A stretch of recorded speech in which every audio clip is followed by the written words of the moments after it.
केटाहरूको गफ सुन्नुपर्छ, सिङ्गल लाइफ इज रक गरे क्या।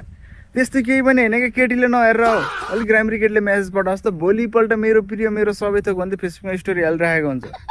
लभ पर्न त भाग्यमा नि लेखेको हुनुपर्दो रहेछ क्या। कसैको आइफोन गिफ्ट दिँदा नि आइफोनबाटै बोलेर अर्कोसँग पहिला गइरहेछन्। कसैको पूजामा रोटी दिएको भरमा लभ परिरहेछ। जिन्दगीमा केटीहरू प्रायः कहिले सिङ्गलै हुँदैनन्। एउटा स्याड स्टोरी हाल्यो भने 15जना केटाहरू आउँछन् दुःख सुन्नलाई। केटाहरू हुन् बिचरा, बोल्ने मान्छे कोही नभएर राति अरिजित सिंहको गाना सुनेर सुत्नु परिरहेछ। बात त सही है। यो केटीहरूको आरोप छ क्या, फेरि मायामा केटाहरू बढी धोकेबाज हुन्छन् अरे क्या। केटाहरूले कलेजको केटीलाई सम्झेर 25 वर्षको उमेरमा रक्सी खाइरहेको हुन्छन्। केटीहरू 15 दिनमा मुभ अन भएर छोराछोरी पाइरहेको हुन्छन्।